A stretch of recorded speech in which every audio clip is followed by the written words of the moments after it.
Okay. तर आजच्या सेशनला आपण सुरुवात करतो. तर सुरुवातीला जसं मी तुम्हाला म्हणालो होतं की मी तुम्हाला सगळ्यांना सांगितलं होतं की तुम्ही तुमच्या बरोबर एक पेन आणि सीझर घेऊन या. तर तुम्ही सगळेजण आला असाल ते घेऊन ह्याच्यामध्ये आपण हे करूयात. I will again share my PPT. So parenting parenting किंवा पालकत्व म्हणजे काय? तर मला असं वाटतं की पालकत्व हा प्रवास आहे. आणि कुठल्याही प्रवासाला ज्यावेळेला आपण जातो किंवा प्रवासाला आपण सुरुवात करतो, तर तुम्हाला काय वाटतं की आपण प्रवासाला सुरुवात करण्यासाठी काय काय गोष्टींचे आपल्या बरोबर असायला हवेत असं तुम्हाला वाटतं? कुठल्या कुठल्या गोष्टी आपल्या बरोबर पॅरेंटिंग मध्ये असाव्यात असं तुम्हाला वाटतं? हा, मॅडमने मेसेज केला होता, मी पाहिला नाही. ओके. आपण प्रवासाला सुरुवात करतो, तर प्रवासाला सुरुवात करण्याआधी काय कुठल्या कुठल्या गोष्टी आपल्याकडे असायला हव्यात कुठल्याही प्रवासाला? आहे तर पॅरेंटिंग तर हा प्रवास आहे, याच्यामध्ये बऱ्याच गोष्टी लागतील, वी अंडरस्टँड. पण साधारण कुठलाही प्रवास करायचा असेल. ओके, मोना मॅम सांगतात की स्क्रीन शेअर होताना पीपीटी सगळ्यांना स्क्रीन शेअर झाल्यावर पीपीटी दिसते व्यवस्थित. If it is just thumbs up केलं तरी चालेल. ठीक आहे, करत राहा. आणि आता थोडस प्रवासाला जर समजा, हो ओके, थँक्यू अण्णा. प्रवासाला आपल्याला कुठली सुरुवात करायची आहे? तर कुठल्या गोष्टी समजा मला एक ह्या दिवाळीच्या सुट्टीमध्ये, आता तर उन्हाळ्याची सुट्टी गेली, दिवाळी सुट्टीमध्ये तुम्ही कुठेतरी लांब कुठेतरी एक वेकेशन प्लॅन करता.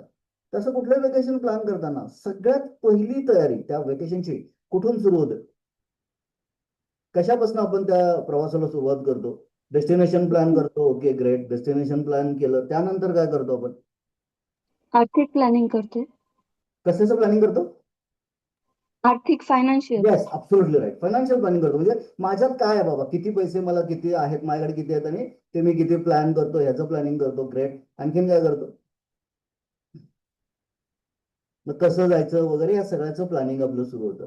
सो मुळात जसं आता मनीषा मॅम म्हणाल्या की आपण पहिल्यांदा फिनान्शियल प्लॅनिंग करतो, किंवा सगळ्यांना काय बघायला आवडेल याचा विचार करतो. Yes, absolutely. कुणाला कुठे जायचं, प्रत्येकाच्या आता आजकालच्या घरामध्ये बऱ्याच गोष्टी वेगवेगळ्या डिफर पण असतात. छोट्या छोट्या मुलांना पण आजकाल मतं असतात, आणि ती असायला हवीत. आणि त्याचा पण काय इम्पॅक्ट येतो आज आपण डिस्कस करणार आहोत, त्या इम्पॅक्ट त्या ऍक्च्युली त्या थिंकिंगचा. तर ह्या सगळ्या गोष्टी आपण बघतो, आणि जसं आपण बघतो की पहिल्यांदा आपल्याकडे काय आहे त्याच्यानुसार, जसं माझ्याकडे एवढेच पैसे असतील तर मग मी त्यानुसार माझ्या रिसोर्सेस माझ्याकडे काय आहेत त्यानुसार मी आपण आपला प्लॅन करत असतो, आणि आपला प्रोग्राम आपण प्लॅन करतो. तसंच मला वाटतं की पॅरेंटिंग या जर्नीला जाताना सुद्धा माझ्याकडे काय रिसोर्सेस आहेत, आपल्याकडे काय रिसोर्सेस आहेत, हे पाहणं खूप गरजेचं आहे. आणि आजचा आपला सेशन तो आहे की मुलं आपण खूप नंतरचा भाग आहे, मुलांना काय सांगायचं खूप नंतरचा पार्ट आहे. त्याआधी मी ॲज अन आई म्हणून, मी ॲज अन वडील म्हणून, मी ॲज अन पालक म्हणून माझ्यात काय आहे, मला काय असायला हवं, त्याचा थोडासा असेसमेंट किंवा त्याचं थोडंसं अनालिसिस आपण आजच्या सेशनमध्ये आज करणार आहोत. आणि ते करायचं असेल तर ऍक्च्युली या प्रवासाला सुरुवात करण्यापूर्वी एक छोट्याशा ऍक्टिव्हिटीने आपण आजच्या प्रवासाला सुरुवात करूयात. मी जसं तुम्हाला म्हणालो होतो की एक कागद आणि पेन, दोन पेपर A4 आणि एक सीझर घेऊन तुम्ही आज इथं बसणार आहात. तर आय होप तुमच्या सगळ्यांकडं ते सीझर आणि पेन असेल. एवढ्या ऍक्टिव्हिटी पुरतं जर समजा तुम्ही व्हिडिओ ऑन केलात तर तुम्हाला त्या ऍक्टिव्हिटीमध्ये पार्टिसिपेट करता येईल. छान मजा बनेल. आणि कुठल्याही गोष्टीबद्दल काय वाटलं तर तुम्ही मला ह्याच्यावर सांगा पण. त्याच्याबद्दल चॅट पण करा. तुमच्याकडचा जो पहिला पेपर आहे की नाही तो घ्या. ठीक. तुमच्याकडे एक पेन किंवा पेन्सिल असेल ती घ्या. ठीक. आता माझा दिसतोय पहिला पेपर तुम्हाला? ओके. आता ना तुम्हाला काय करायचंय, हे पेन आणि हे पेन्सिल ह्या पेपरला असा एक होल पाडायचा आहे की ज्या होल मधनं हे पेन किंवा पेन्सिल जे तुमच्या हातामध्ये आहे ते आरपार जायला हवं. हे शक्य आहे का? असं करता येईल आपल्याला? त्या पेपरला एक होल पाडायचा आहे, ज्या होल मधनं हे पेन किंवा पेन्सिल आरपार जायला पाहिजे. असं करता येईल आपल्याला? क्वाईट पॉसिबल आहे की नाही? सरळ आपण या पेजला होल पाडलं, आणि हे पेन आणि पेन्सिल इकडून इकडं आलं. सिंपल वे मध्ये आपल्याला हे करता येईल की हे इकडून इकडे येत आहे. आता ह्याच पेज मधनं मला माझा पूर्ण हात बाहेर काढायचा. असा पूर्ण हात, मला हातामध्ये पूर्ण हात माझा क्रॉस करायचा, किंवा पेपरमध्ये पूर्ण मला हात घालायचा आहे. हे शक्य आहे का? घालता येईल आपल्याला हात पूर्ण? इज इट पॉसिबल आपल्याला पूर्ण हात घालता येईल? काही पॉसिबल आहे, कारण हाच पेपर एवढा मोठा आहे की मी पेपरला जर समजा असा फोल्ड केला आणि हे पेपर असा जर समजा A4 मधनं हा जर थोडासा मोठा कट केला, हा एवढा मोठा होल होईल की त्या होल मधनं माझा हात आरपार होऊ शकतो. ठीक. तर मला एक तुम्हाला विचारायचं आहे, ह्या पेपरला तुम्ही एवढा मोठा होल करू शकाल का की ज्यातून तुम्ही पूर्ण आत बाहेर व्हाल? तुम्ही पूर्णपणे आत जाल आणि तुम्ही पूर्णपणे बाहेर याल, हे पॉसिबल आहे का? नाही. नाही पॉसिबल आहे. तुम्ही अनम्यूट होऊन बोलत तरी चालेल ना, कुठल्या हे नाही आपल्याकडे म्हणजे छान गप्पा व्हायला. हे नाहीये पॉसिबल. इज इट इम्पॉसिबल की मला स्वतःला पूर्ण पूर्ण मी असाच्या असा म्हणजे दोन्ही खांदे डोकं सहित सगळं माझ्या पेपरमध्ये जायला पाहिजे आणि मी बाहेर यायला पाहिजे? इज इट नॉट पॉसिबल ना? पण हे मी तुम्हाला सांगितलं की हे शक्य आहे, असं करता येईल. तर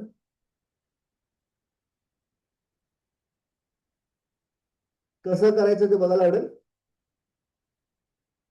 चल एक काम करा, तुमच्याकडचं सीझर घ्या, दुसरा पेपर घ्या आणि सीझर घ्या.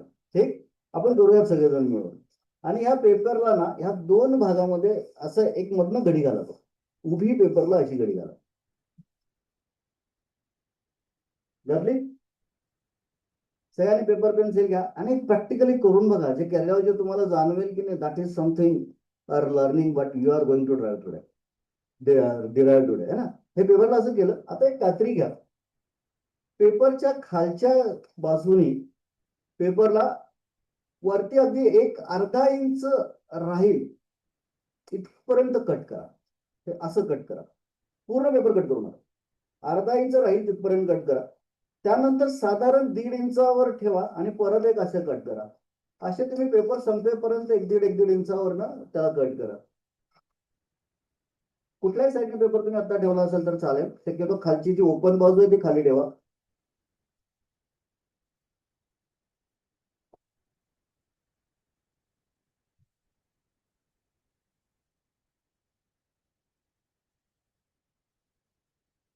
ठीक झाले सगळे कट.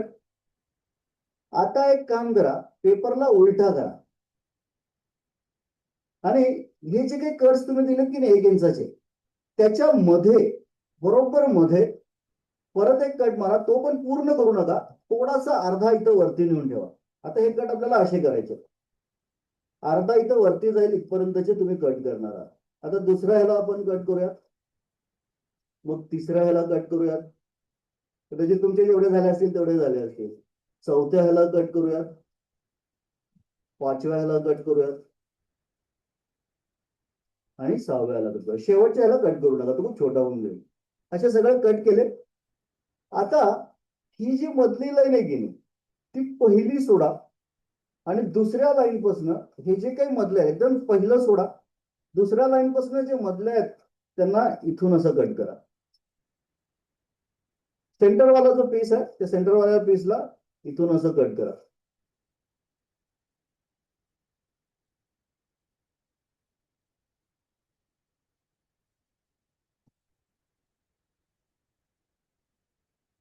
एकदम शेवटच्या पहिल्या आणि शेवटच्या दोघांना कट करू नका, बाकीच्या सगळ्यांना कट करा आणि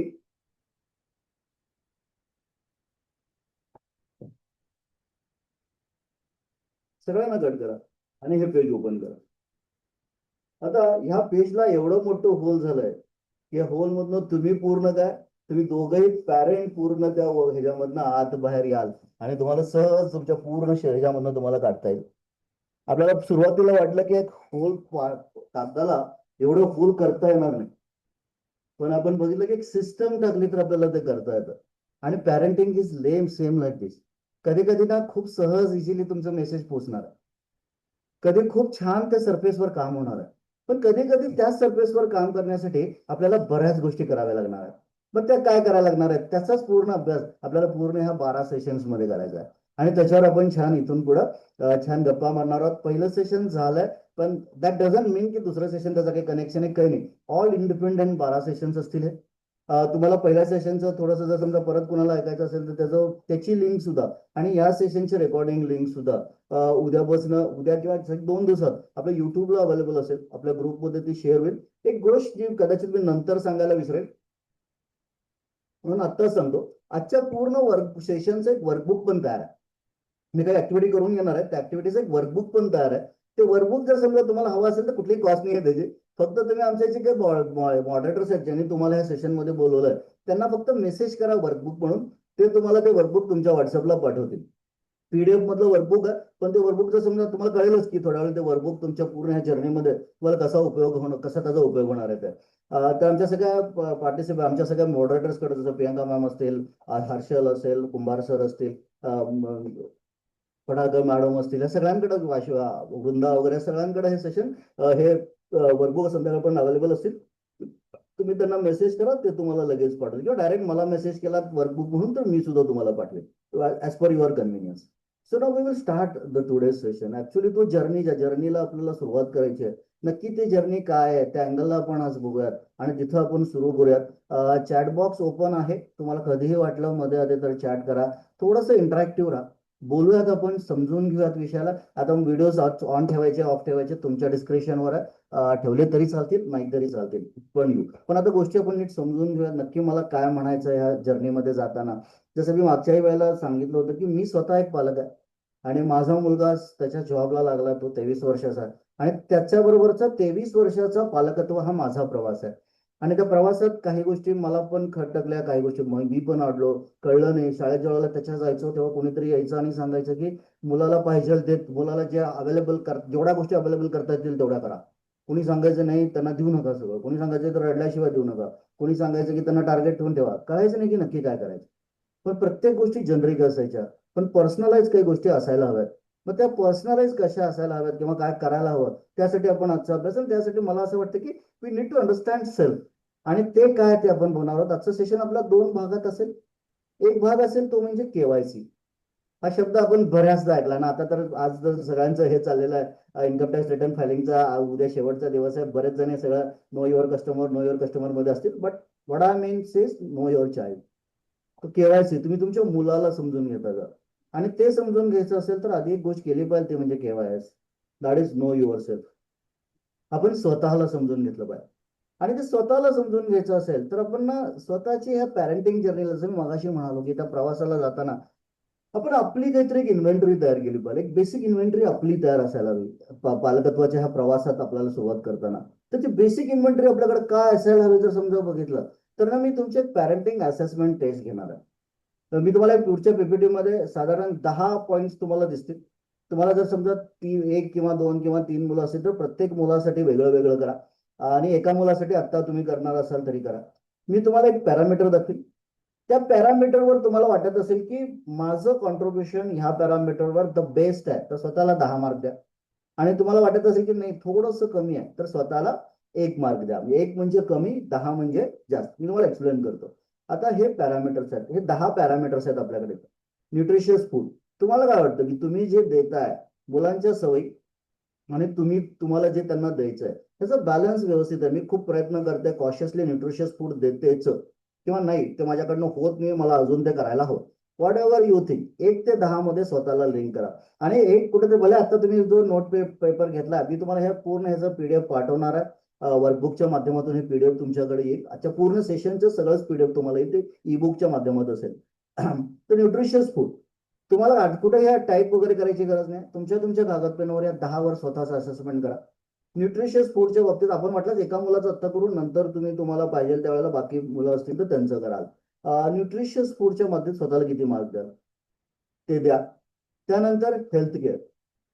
मुलाची जी आज हेल्थ आहे त्या हेल्थचं ते माझं कॉन्ट्रीब्युशन काय, what you think.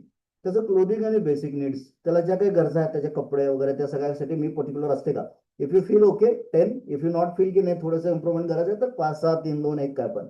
Comfortable home, मी त्याला ते कम्फर्टेबल होम देते का किंवा देतोय का, पॅरेंट म्हणून विचार करा, दोघं जण म्हणून विचार करायचा. एज्युकेशन आणि स्कूल, त्याचं स्कूलिंग आणि एज्युकेशन त्याला बेस्ट पॉसिबल मी दिलंय का. Best possible doesn't mean the best in the town. Best possible means की मला काय वाटतं ते बेस्ट यासाठी आहे का. ट्युशन कोचिंग ते मी त्याला देते का व्यवस्थित. गॅजेट अँड टेक्नॉलॉजीच्या त्या मागतो त्या, किंवा ज्या त्याला एज अप्रोप्रिएट असायला हव्या त्या त्याच्याकडे आहेत असं तुम्हाला वाटतं का. टॉईज अँड एंटरटेनमेंट बद्दल तुम्हाला काय वाटतं. स्पोर्ट्स अँड फॅसिलिटीज त्या तुम्ही आपण देतोय का त्याला. आणि फिनान्शियल सपोर्ट जो काही मुलांना देणं गरजेचं आहे ते आपण देतोय का. या 10 पॅरामीटरवर तुमचं 1 to 10 करा की what exactly I am giving to my child. आणि मला काय वाटतं, इट्स नॉट दॅट की जगाला काय वाटतं, जगाचे स्टँडर्ड्स काय आहेत. I am not going to do that.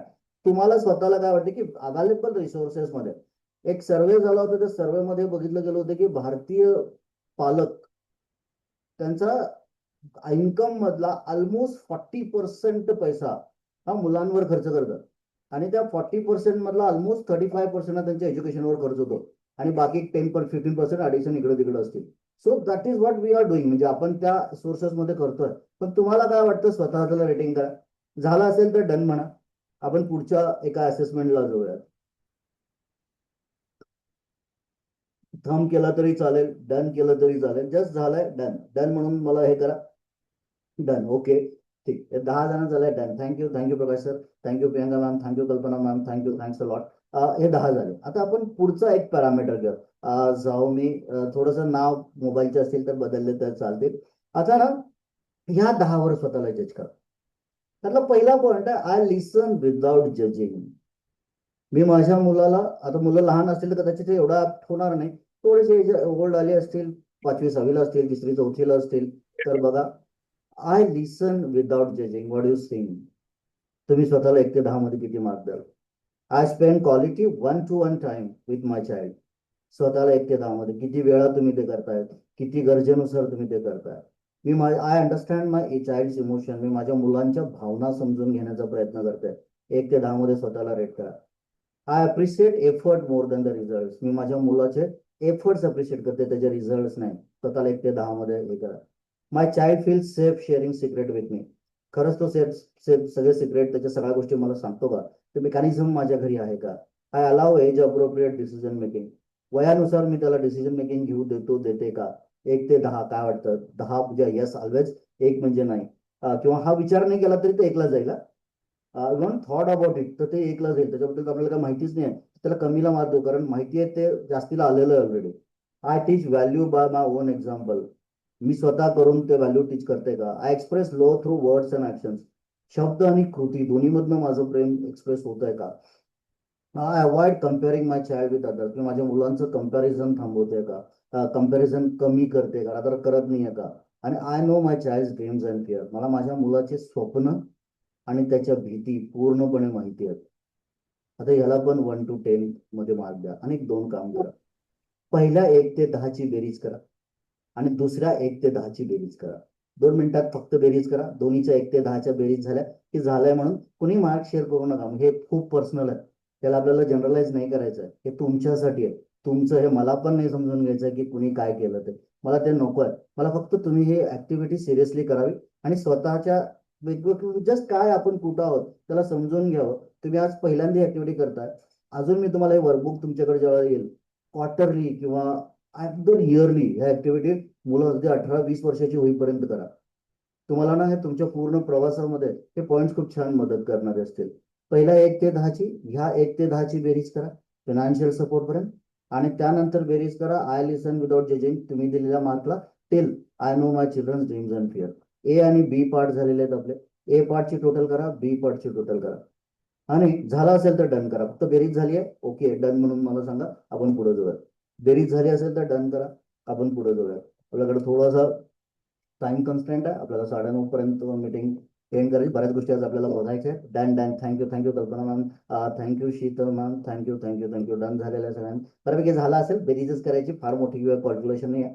आता ना एक काम करा, एखाद्या पेपरवर ना खाली तिथे लिहा, जो तुमचा टोटल पार्ट 1 आहे की नाही, that is your quantitative scoring, आणि जो टोटल पार्ट 2 आहे की नाही, that is your qualitative scoring. मला फक्त एकच गोष्ट विचार करून सांगा, तुमच्यापैकी किती जणांचा पार्ट 1 पेक्षा पार्ट 2 जास्त आहे?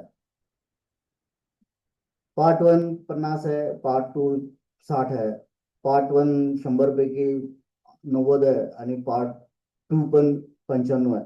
पार्ट 1 पेक्षा किंवा पार्ट 1 किती जणांचा जास्त आहे त्यांनी फक्त सांगे. पार्ट 1 जास्त आहे, किती आहे तो नकोय मला, मला फक्त दोन्ही मधला डिफरन्स, कितीचा डिफरन्स आहे आकडे पण नकोय. पार्ट 1 जास्त किती जणांचा आहे, पार्ट 2 ओके, पार्ट 1 किती जणांचा जास्त? Part 1 okay. पार्ट 1 जो आहे की नाही, हा येस पार्ट 1 मी पॅरेंट्स पार्ट 1, मी पण ज्यावेळेला पहिल्यांदा केलं की नाही तेव्हा पार्ट 1च झालं माहिती. पण ना मी मागं वळून बघतो की नाही, मला माझ्या पॅरेंटिंग मधलं, किंवा तुम्ही तुमच्या पॅरेंटिंग करा, एक 2 मिनिटं डोळे बंद करा आणि आयुष्यात मागं जा. तुमचं लहानपण आठवा, तुमचं चाइल्डहुड आठवा, तुमच्या सगळ्या गोष्टी आठवा. आणि तुम्हाला सगळ्यात जास्त पालकत्वातलं काय आठवतो? मिळालेली खेळणी आठवतात का आई बाबांबरोबर झालेलं डिस्कशन आठवतं? मला एक्सपिरियन्स आठवतो की वस्तू आठवते? मेनी टाइम्स ना मला एक्सपिरियन्स आठवतो. पार्ट वन वस्तू देतोय आणि पार्ट टू एक्सपिरियन्स देतोय. आणि पॅरेंटिंग मध्ये एक्सपिरियन्स देणं खूप महत्वाचं आहे. आणि त्यासाठी ना माझ्यासाठी खूप महत्वाचं आहे की या पार्ट वनला लिमिटेशन्स आहेत. पार्ट वन तुम्ही किती देणार ह्याला कुठेतरी कन्स्ट्रेंट्स आहेत, पण पार्ट टू अनलिमिटेड आहे. माझ्या खिशात 1 रुपया नाही, पण मी पार्ट टू 100% देऊ शकतो.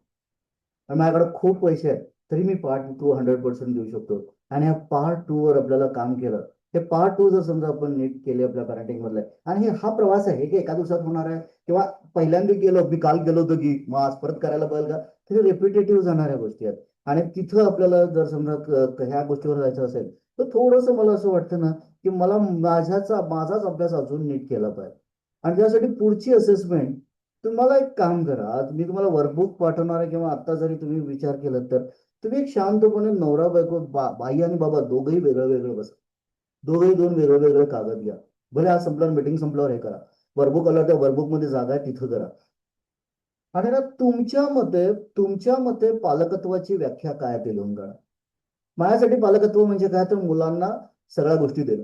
माझ्यासाठी पालकत्व म्हणजे मुलांना जे जे हवं मुलांना संस्कार देणं. माझ्यासाठी पालकत्व म्हणजे मुलांना धाक दाखवणं. माझ्यासाठी पालकत्व म्हणजे मुलांची स्वप्न पूर्ण करणं. व्हॉट एव्हर यू थिंक, तुमच्यासाठी पालकत्वाची डेफिनेशन काय ती लिहा. त्यानंतर पुढचा प्रश्न लिहा की तुम्ही हे पालकत्व कुणाकडनं शिकला. मेनी टाइम्स आपण कुणाला कॉपी करतो. तुमच्या आईला करत असाल, बाबांना करत असाल, तुमच्या शेजाऱ्यांना करत असाल, काका काकू मामा मामी सर ओळखीची माणसं कुणाला तरी आपण कॉपी करतो. जस्ट ट्राय सर्च की आपण कुणाला कॉपी करतो. थर्ड, तुम्ही कुणासारखे जास्त वागता अदर दॅन पॅरेंटिंग. तुमच्याकडे जास्त ट्रेड्स तुमच्या आईचे आहेत, वडिलांचे आहेत, काकांचे आहेत. माझं माझं साधारण बिहेवियर कुणाचं कुणाकडनं इन्फ्लुएन्स होतं ते बघा. त्यानंतर हे बघा की तुम्हाला तुमचा राग, तुमचं ज्याला आपण म्हणतो की नाही रेज, हा जो पार्ट आहे तो कुणाकडनं आला, कुणाकडनं तुम्ही ते घेतलंय. आणि पाचवं हे करा की तुम्ही ज्यावेळेला तुमचं अँगर आणि फ्रस्ट्रेशन किंवा तुमचा रेज, तुमचा डिस्पेअर, तुमच्या सगळ्या लो हाय मोमेंट्स कशा एक्सप्रेस करता. आयदर मी खूप शांत बसते, मी एक्सप्लोड होते, मी वस्तू फेकते, मी थोडस व्हायलंट होते, व्हॉट एव्हर यू थिंक, मी कसं ते एक्सप्रेस करते. त्यांनी ते एक्सप्रेस करताना मी कुणाला जास्त मिमिक करते किंवा करतो त्याचा विचार करा. आणि हे इंडिपेंडेंट करा. पर्टिक्युलरली डिफाईन तर इंडिपेंडेंट करा. आणि त्यानंतर एकत्र बसा आणि एक विचार करा की तुमच्या मुलावर सगळ्यात जास्त इन्फ्लुएन्स कोणाचा आहे. कुणाचा इन्फ्लुएन्स तुमच्या मुलावर सगळ्यात जास्त आहे. तो कदाचित तुमचा असेल, आईचा असेल, बाबाचा असेल, आजोबांचा असेल, काकूचा असेल, आजीचा असेल, कुणाचा तरी एक इन्फ्लुएन्सर असतो. आणि जस्ट ट्राय अँड सी की तो इन्फ्लुएन्सर वर्थ इट आहे का. सेकंड, तुम्ही तुमच्या डेफिनेशन कम्पेअर करा. बाबांना पॅरेंटिंग म्हणजे काय वाटतं, आईला पॅरेंटिंग म्हणजे काय वाटतं. हा जो ह्याच्यामधला जो गॅप आहे की नाही, तो सगळ्यात जास्त मुलं तिथं खेळत असतात. त्यांना माहित असतं की आईला काय मागायचं आणि बाबांना काय मागायचं. तुमच्यापेक्षा भारी हुशार आहे ती जनरेशन आहे. तर त्या जनरेशनला खेळू द्यायचं तर तुम्ही एकत्र येऊन काय तुमच्या डेफिनेशन त्याच्यावर विचार केला पाहिजे. हो, त्या डेफिनेशन मधलं कॉमन काय ते बघा. आणि त्या डेफिनेशन मधलं कॉन्ट्रास्टिंग काय बघा. आणि मग तुम्हाला ठरवता येईल की आई म्हणून या पालकत्वातला माझा रोल काय आणि बाबा म्हणून तुझा रोल काय. दोघांनी सेम रोल करायला पाहिजे असं नाही, कुणाचा तरी रोल वेगळा असू शकतो. आणि मग त्यानंतर कन्क्लुसिव्ह आणि कन्क्लुडिंग पॅरेंटिंग ज्याला आपण म्हणतो तिथपर्यंत आपल्याला जाता येईल. दिस आर द प्रोसेस. हे कागदावर आल्या तर मग आपल्याला हळूहळू तो कागद सांगायला सुरुवात करेल. आता वाटेल की हे सगळं बुकिश आहे सर, असं कुठं असतं का. पण तुम्ही जर समजा हे स्वतः मला पण असं सुरुवातीला वाटतं की असं कुठं असतं का. बट सायकोलॉजिकली प्रूव्हन फॅक्ट मध्ये तुम्ही बघायला गेलात तर, आणि माझ्या या पूर्ण 12 सिरीज मध्ये हाच विषय आहे की मी तुम्हाला प्रत्येक वेळेला एक सायकोलॉजिकल थ्योरी जी वेगवेगळ्या टॉप नॉच सायकोलॉजिस्टने मांडले तिचा आपल्याला पॅरेंटिंग मध्ये कसा वापर करता येईल. आपण एरिक एरिक्सनचा लाईफ स्पॅन शिकूयात. आपण झोप आणि जोहारी विंडो देखूयात. सॉरी, झोप आणि इंगमचा जोहारी विंडोज देखूयात. अशा वेगवेगळ्या गोष्टी आपण सायकोलॉजीमध्ये अभ्यास करूया. सायमन फ्लुएडच्या गोष्टी, बेकचं एक मॉडेल खूप छान आहे. त्या बेकच्या मॉडेलला आपण मागच्या महिन्यात एपिसोडमध्ये थोडंसं इंट्रोडक्शन झालं होतं, त्याला डिटेलमध्ये आपण जाऊयात.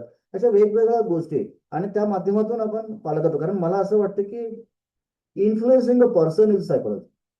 आणि मला जर समजा एखाद्या पर्सनला इन्फ्लुएन्स करायचं असेल, मला त्यातनं त्याचं काहीतरी घडवायचं असेल, तर मला एक काम केलं पाहिजे की मला थोडंसं बिहेव्हिअरल सायकोलॉजी माहिती असली पाहिजे, आणि तो पूर्ण आपल्या सिरीजचा मेन मोटो आहे की त्याच्यावर आपल्याला काम करायचं. सो बेसिक इन्व्हेंटरी झाली. आता त्यानंतर महत्वाचं गोष्ट येते ते म्हणजे नो युअर चाइल्ड. तुम्हाला तुमच्या मुलांना समजून घ्यायचं. आता मुलांना समजून घ्यायचं असेल तर थोडंसं ना आपण हाऊ त्यांची फिजिकल ग्रोथ होती त्याचा जर समजा तुम्ही अभ्यास केला तर साधारण ना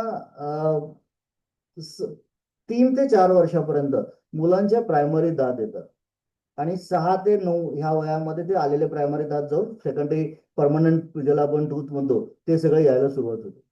वॉकिंग म्हणाल तर मुलं 2 वर्षांपर्यंत वॉकिंगला, 2 वर्ष किंवा अगदी काही मुलं 2.5व्या वर्षी पण वॉकिंग करायला सुरुवात करतात, आणि दॅट्स इवन फाईन. बोलायला म्हणाल तर पहिल्या वर्षी मुलं बबल करतात, दुसऱ्या वर्षी 2 वर्ड सेंटेन्सेस येतात, आणि तिसऱ्या वयापर्यंत मल्टीवर्ड सेंटेन्सेस आणि त्यांचं बोलणं नॉर्मल वे मध्ये सुरू होतं. पॉटी करायची किंवा नाही करायची हे सगळं करायला त्यांचं साधारण 3ऱ्या वर्षापर्यंत मुलांना ते करतायत. त्यांचे सेन्सरी परसेप्शन म्हणजे वास येणं, चव येणं, त्यांचं डिफरन्शिएशन करणं, हे सगळं करायला त्यांना साधारण वयाची 7 वर्षांपर्यंतचा काळ लागतो.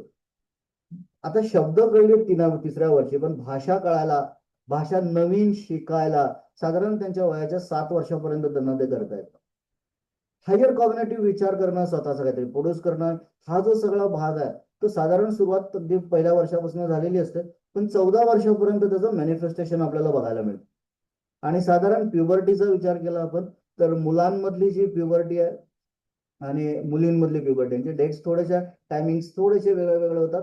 मुलांमधली प्युबर्टी ही साधारण 10 ते 16 वर्षांमध्ये येते, आणि मुलींमधली प्युबर्टी ही साधारण 9, आजकाल इव्हन व्हेरी सरप्राइझिंगली ती खूप मागं येते, कमी येते, because of all the food, junk food आपण खातोय किंवा ज्या सगळ्या गोष्टी आपण खातोय त्यामुळे प्युबर्टी खूप कमी लवकर येते. मी फिजिकल चेंजेस तुम्हाला का सांगतोय इथं माहिती, हा एक सगळ्यात मोठा ना आपल्या इंडियन पॅरेंटिंग मधला घोळ आहे ना. माझं मूल पहिल्या वर्षी चाललं नाही, दुसऱ्या वर्षी चाललं तर सारखं सांगितलं जातं की हा जरा उशिरा चालायला लागला, हा उशिरा बोलायला लागला, हा उशिरा त्याला सगळं कळायला लागलं, आणि हे आपण खूप जास्त बोलत राहतो. आणि मला असं नेहमी वाटतं की आपण हे मुलांसमोर सारखं बोलणं, 2 वर्षापूर्वी चालला असेल तर ओके ना, 2.5 वर्ष पण झाले असेल तरी ओके, पण मुलांसमोर सारखं म्हटलं की हा उशिरा करायला लागला, उशिरा करायला लागला, त्यांच्या सबकॉन्शियस ब्रेन मध्ये जाऊन बसतं की मी बऱ्याच गोष्टी उशिरा करतो. आणि they start doing many things in their life, आणि प्रत्येक वेळा त्यांना असं वाटतं की मला लवकर येणारच नाही, मला ते उशीर येणार. त्यामुळे मुलांच्या बाबतीतल्या फिजिकल गोष्टी ह्या पेसमध्ये झाल्या असतील, 10% प्लस मायनस झाला असेल, 20% प्लस मायनस झाला असेल तरी ओके, पण ते ऑन रेंज आहे. ती रेंज काय ते आपल्याला कळली पाहिजे, कारण कुणाचा मुलगा, काही मुलं अशी पण आहेत जी 11व्या महिन्यात चालायला सुरुवात करतात. माझा मुलगा पहिला बर्थडेला तो चालत नव्हता, त्याचा फर्स्ट बर्थडे करता मला आठवतं की आम्हाला असं वाटतं की वर्षाला चालत का नाही, पण त्यात 3ऱ्या-4थ्या महिन्यात, दुसऱ्याच महिन्यात तो चालायला सुरुवात केली, आणि लाईफ मूड ऑन, आम्हाला कळलं पण नाही की 23 वर्षानंतर किती झाले. पण कधी कधी ना थोडंसं लेट व्हायला होतं, कुणी मुलं बोलायला उशिरा सुरुवात करतात, पण एकदा बोलायला लागले की मग काय ते थांबतच नाही, ते आपल्याला वाटतं की बस करूया आता, थांब जरा. सो हे सगळं त्यांच्या एज नुसार आपल्याला हे लक्षात ठेवायला पाहिजे की कधी कधी काय काय होतं. मला हवं असेल तर याचा स्क्रीनशॉट घेऊ शकता तुम्ही, किंवा हे वर्कबुक मध्ये येईलच तुम्हाला. आता हे ज्या वेळेला व्हायला लागलं की नाही, हे चेंजेस व्हायला लागले, त्याच वेळेला बिहेव्हिअरल चेंजेस पण मुलांमध्ये व्हायला लागले. आणि मुलांमधले बिहेव्हिअरल चेंजेस बघाल तर वेगवेगळ्या सायकोलॉजिस्टनी या गोष्टीबद्दल खूप छान गोष्टी मांडल्यात. पिगट असेल, इरिक्सन असेल, केगन असेल, मेस्सी असेल, आणि पिगटचं म्हणणं काय माहिती, साधारण 13 ते 14 त्यांचं थिंकिंग पॅटर्न डेव्हलप व्हायला. इरिक्सन काय म्हणतो माहिती, त्यांचं साधारण वयवर्ष 7, आपण याच्यावर डिटेल अभ्यास करणार आहोत, एका सेशन, पूर्ण सेशन असेल त्याच्यावर. त्यांचं ना स्वतःमधले इन्फिरियरिटी किंवा समाजाकडे सांगण्याचं काम हे 7 ते 12 वर्षांमध्ये मुलांमध्ये व्हायला लागलं. त्यांचं ना म्हणजे ज्याला आपण इम्पल्सिव्ह आहे का इम्पिरियल आहे, मी जर प्रत्येक गोष्टीला ऍक्शनला रिॲक्शन देतो का विचार करतो, हे इम्पल्सिटिव्हिटी माझी सेट होती वयाच्या 2ऱ्या ते 9व्या वर्षापर्यंत.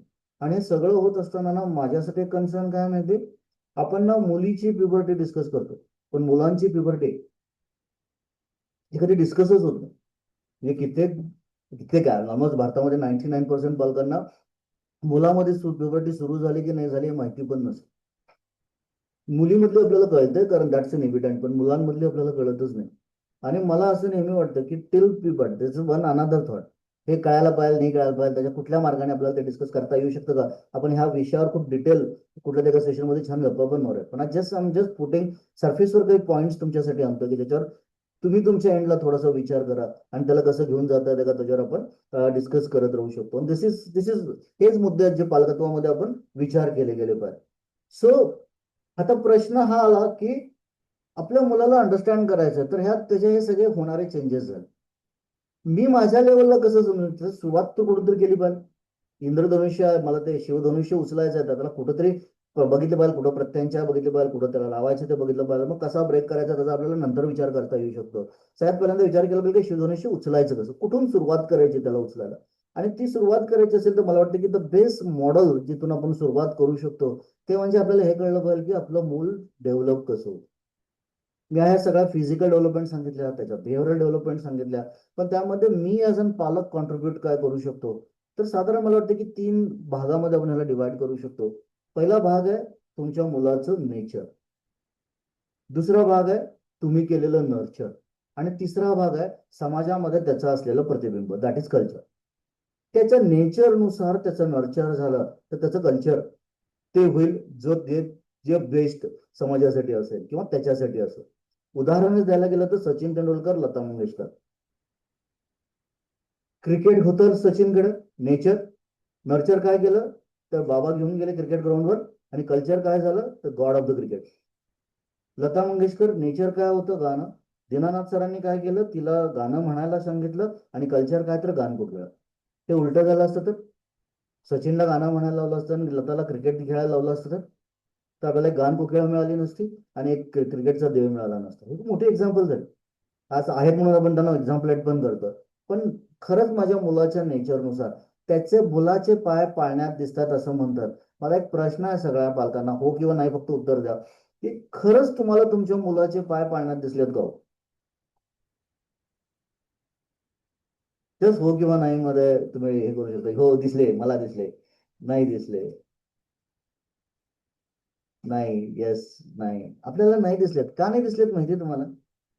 कधी विचार केला का नाही दिसले? मला ना एक खूप मी नेहमी सांगतो, कदाचित मागच्या सेशन मध्ये या विषयावर डिस्कस झालं असेल, होत राहतं माझ्याकडनं खूप रिपीटेड, माझा खूप महत्वाचा मुद्दा आहे, मला खूप आवडता. एक गोष्ट झाली आहे माहिती, आपण आपल्या मुलांकडं नॉन जजमेंटल बघतच नाही. अब्सोल्युटली प्रियंका, आपण ना नॉन जजमेंटल आपल्या मुलांकडे बघत नाही. आणि नॉन जजमेंटल नुसतंच ऑब्झर्वेशन नाही, ऑब्झर्वेशन करतो आपण, पाय असा ठेवलाय, हात तसा का ठेवलाय, हे असं काय करतोय, ते तसं का करतोय, अशा हजारो गोष्टी चालू असतात. पण नॉन जजमेंटल ऑब्झर्वेशन आपण आपल्या मुलांचं करत नाही.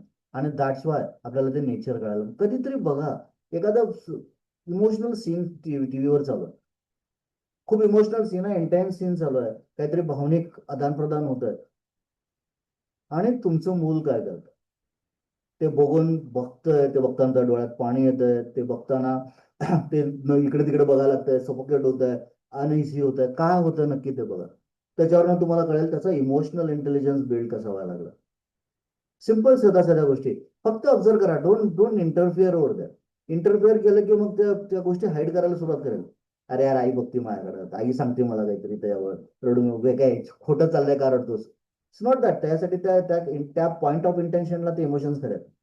इव्हन आपल्याला पण ते होतं. तुम्ही तर म्हणजे तुमचे तर म्हणजे जसं महारची साडी हा पिक्चर बघायला गेल्यावर सगळी जनता मला बाहेर येताना, मला आठवतं ते पिक्चर, मी एक छोटासा होतो त्यावेळेला, आणि माहेरची साडी पिक्चर येताना सगळ्या बायका त्या हॉटेलमधनं थिएटरमधनं रडत बाहेर यायच्या, आणि त्यांना ते सगळं खरं वाटायचं 2 तास की जे जे झालं ती अल्कोहोल जगलेलं आयुष्य. पण आपण सुद्धा कधीतरी त्या ह्याच्यामध्ये होतो. तर मुलं काय करतात नक्की, they are getting in, they not getting in, त्याचं नेचर कळणं खूप गरजेचं आहे. आणि नेचर कळायचं असेल की नाही, तर मला असं वाटतं ना, काही गोष्टी ज्याच्यावर काम व्हायला पाहिजे आणि नेचर आपल्याला कळेल, त्यातलं बेसिक नेचर आपल्याला त्या मुलांचं कळलं पाहिजे.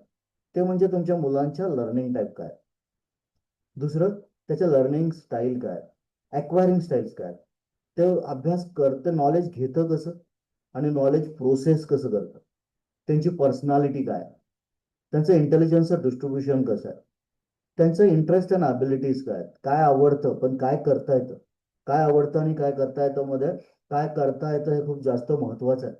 त्याच्या एक्स्ट्रा करिक्युलर ऍक्टिव्हिटीज काय. मला ना आजकाल खूप मोठा प्रॉब्लेम येतो माहिती, म्हणजे मी एवढ्या मुलांशी बोलतो, 1-to-1 पॅरेंटिंग करतो, मी नाही म्हटलं तर आतापर्यंत 2,500-3,000 पालकांशी बोललोय, मुलांशी बोललोय माहिती. 9वी-10वीत आलेली मुलं मला सांगतात की त्यावेळेला त्यांना रिअलाइज होतं, अरे माझ्यामध्ये ही कला आहे, हे गुण आहे. फॉर्च्युनेटली अनफॉर्च्युनेटली 9वीतल्या मुलाला आपण फक्त 10वीत घालतो, बाकी कुठंच नाही. आणि त्यामुळे ते अशा हजारो मुलांच्या आणि लाखो मुलांची कलागुण, लहानपणी चित्रकला होती, स्पोर्ट्स होता, डान्स होता, पण कधी मॅनिफेस्टोला आलेच नाही. त्याचे नंबर ऑफ रिझन्स असतील. आणि त्यामुळे ती, आणि मला असं वाटतं की हे सगळं एक्स्ट्रा करिक्युलर ऍक्टिव्हिटीज एनर्जीज आहेत आणि त्या एनर्जी चर्न व्हायला हव्यात. मग ते मला कळतायत का? त्यांचा ब्रेन डॉमिनन्स काय, तर राईट ब्रेनचा जास्त विचार करतं का लेफ्टचा जास्त करतं, लॉजिकल विचार जास्त करतं का इमोशनल विचार जास्त करतं, इंट्युशन लेवलला काम करतं का रिझल्ट लेवलला काम करतं, हे मला कळलं पाहिजे. आणि ते कळायचं असेल तर लर्निंग मोड किंवा लर्निंग टाईप ज्याला आपण म्हणतो की नाही, 3 प्रकारची मुलं आहेत जगामध्ये, ज्याला आम्ही ब्रेनच्या लँग्वेजेस म्हणतो. एक आहे व्हिज्युअल, काही मुलं ना बघून शिकतात. एक आहे ऑडिटरी, काही मुलं ऐकून शिकतात. आणि काय केनेस्थेटिक, काही मुलं करून शिकतात. माझं मूल काय, आता हे कसं ते आपण त्याच्यावर घेऊया. पण पहिल्यांदा व्हिज्युअल म्हणजे काय, ऑडिटरी म्हणजे काय, काय नक्की बघायचं हे तर ठेवूया. मग ते कसं बघायचं ह्याच्यापर्यंत आपण येऊया. आणि या पूर्ण प्रवासात आपण हे करूया, काय काय चेक करायचं ते बघूया. आणि मग ते कसं करायचं त्याच्यावर डिस्कस करूया. आता जर समजा तुमचं मूल ऑडिटरी लर्नर असेल, तर ऑडिटरी लर्नर म्हणजे काय, तर ते ऐकून शिकतात. ते ना ते remember what discuss rather than seen, त्यांच्याबरोबर डिस्कशन केलेल्या गोष्टी त्यांच्या जास्त लक्षात राहतात. They speaks in rhythmic pattern, त्यांचा एक पॅटर्न असतो रिदमचा बोलण्याचा, तार सूर असेल, मोठा आवाज पण असू शकतो यांचा. ते ना ते जेव्हा एकटे असतात की नाही, ते स्वतःचे काहीतरी बडबडत असतात, त्यांचं तोंड सुद्धा तुम्हाला फुटफुटलेलं दिसेल, ते असं झालं तर तसं झालं, असं त्यांचं त्यांचं मनातलं काहीतरी त्यांचं हे चालू असतं. ते ना कुठल्याही आवाजाने इझिली डिस्ट्रॅक्ट होतात, कुठलाही आवाज आला की ते पटकन त्यांचं डिस्ट्रॅक्शन लेवल वाढतं. They enjoy reading loud and listening to others reading, त्यांना ना मोठ्याने वाचायला आवडतं, मोठ्याने ऐकायला आवडतं. They can repeat the mimic tone pitch and timbre, ते असं तुम्ही कुठल्या तरी रागात बोला की हा तू असं म्हणालो तेच के, तर हा तुम्ही म्हणाला ते गे, असं ते लगेच त्या कीला की जोडणं वगैरे, अशा गोष्टी ऑडिटरीवाली मुलं खूप चांगलं करतात. दे आर फ्रिक्वेंटली अलोगेंट स्पीकर, त्यांना मोठ्याने छान बोलता येतं. आता तुम्ही स्टेजवर बोलतील की नाही बोलतील त्याला वेगवेगळ्या गोष्टी लागणार आहेत, पण ऑडिटरी माणसाला पब्लिकली किंवा छान बोलता येतं, कारण त्याच्याकडे शब्दाचं खूप भंडार असतं आणि शब्द भंडार त्याच्याकडे जास्त असल्यामुळं त्याला बोलता खूप छान येतं. ते टॉकेटिव्ह आहेत, त्यांना डिस्कशन करायला आवडतं, लेंदी डिस्क्रिप्शन त्यांना खूप आवडतं. त्यांना ना त्यांना व्हिज्युअलायझेशन करताना थोडासा प्रॉब्लेम होतो. त्यामुळे ते कटिंग फेस टुगेदर वगैरे हे ते करत असताना थोडासा त्यांना प्रॉब्लेम होतो, कारण ते व्हिज्युअल विचार करत नाहीत, शब्दांचा त्यांच्याकडे जास्त हे असतं. आणि ते त्यांना म्युझिक आणि मोड, म्युझिक जास्त आवडतं आर्टपेक्षा. आता या मुलांबरोबर आपण काय केलं पाहिजे, तर तुमची मुलं ऑडिटरी असतील त्यांना त्यांना मोठ्याने वाचायला लावा. त्यांना कुठले तरी टेप त्यांच्यापाशी द्या. त्यांना डिस्कशन आणि डिबेटमध्ये पार्टिसिपेट करा. त्यांच्याबरोबर ना make the speech and presentation तयार करा त्यांच्याबरोबर. त्यांना टेप रेकॉर्डर वापरू द्या, त्यांचं त्यांचंच रेकॉर्डिंग करू द्या लेक्चर, आणि त्यांना त्या परत परत ऐकू द्या. त्यांच्यासाठी एक म्युझिकल जिंगल तयार करायला लावा, मेमरायझेशन करायला लावायला. पुस्तकांची वर्ड असोसिएशन करायला लावा. आयडिया व्हर्बली त्यांच्याबरोबर डिस्कस करा. आणि डिक्टेशन हा त्यांच्यासाठी खूप, डिक्टेट डझंट मीन डिक्टेटरवाला dictate, dictation is the best thing for them. त्यांचा जर समजा तुम्ही अभ्यास घेत असाल, तुमची मुलं ऑडिटरी असतील की नाही, तर तुम्ही वाचा आणि त्यांना लिहू द्या. त्याच्याने त्यांचा लिखाणाचा स्पीड वाढवताना तुम्हाला छान उपयोग होईल, आणि ते त्यांना करता येईल. ऑडिटरी माणसं शक्यतो तुमची मुलं असतील ना, तर ऑडिटरी माणसांना ना शक्यतो त्यांना कुणी हात लावलेला आवडत नाही. तर ऑडिटरी तुमचा मुलगा असेल तर फार त्याला टच करायला जाऊ नका.